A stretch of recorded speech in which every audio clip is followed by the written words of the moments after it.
ঢাকার বুক চিরে সগৌরবে দাঁড়িয়ে আছে এক রহস্যময় কেল্লা। সত্যি কি এখনো রাতে এই কেল্লা থেকে নারীর কান্না শোনা যায়? কেন মুঘলদের এই রাজকীয় স্বপ্ন কোনোদিন পূর্ণতা পায়নি? আপনি জানেন, এই কেল্লার নিচে এমন এক সুড়ঙ্গ আছে যেখান থেকে কেউ কোনোদিন ফিরে আসেনি।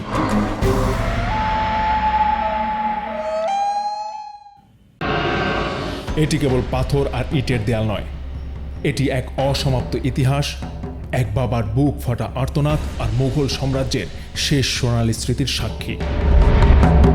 ১৬৭৮ সাল সম্রাট আওরঙ্গজেবের ছেলে শাহজাদা আজম শাহ যখন এই কেল্লার কাজ শুরু করেন, তখন বাংলার আকাশে ছিল মুঘলদের জয় জয়কার। নাম দিয়েছিলেন কিলা আওরঙ্গাবাদ। কিন্তু এক বছর কাটতে না কাটতেই তাকে দিল্লি ফিরে যেতে হয়। দায়িত্ব পড়ে বাংলার সুবেদার শায়েস্তা খাঁর কাঁধে। সবকিছু ঠিকঠাক চলছিল, কিন্তু ১৬৮৪ সালে ঘটে গেল এক হৃদয় বিতারক ঘটনা। শায়েস্তা খাঁর আদরের কন্যা ইরান দোখত, যাকে সবাই পরি বিবি বলে ডাকতেন, অকালে মৃত্যুবরণ করেন। শোকাতুর পিতা বিশ্বাস করতে শুরু করলেন এই কেল্লা অভিশপ্ত। থেমে গেল কেল্লার কাজ। রাজকীয় দুর্গটি পরিণত হলো এক অকাল সমাধি আর অপূর্ণ স্বপ্নের ধ্বংসাবশেষে।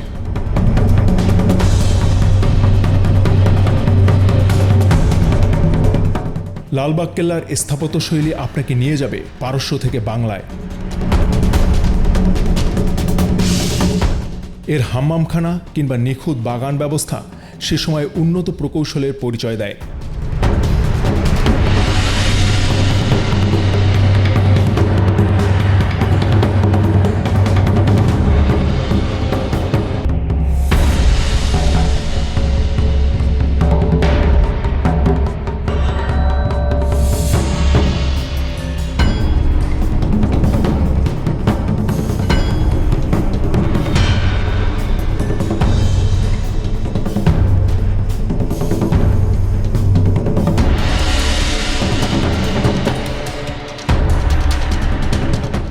আর সেই নিষিদ্ধ সুড়ঙ্গ,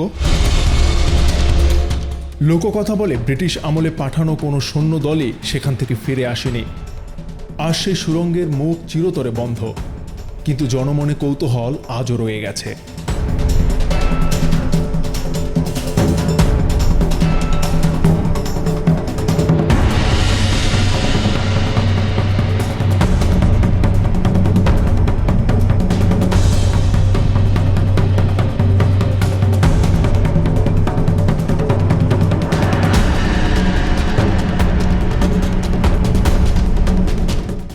সময় বদলেছে, মসলিনের ঢাকা এখন মেঘা সিটি, কিন্তু লালবাগ কেল্লা আজও দাঁড়িয়ে আছে তার অপূর্ণতা নিয়ে।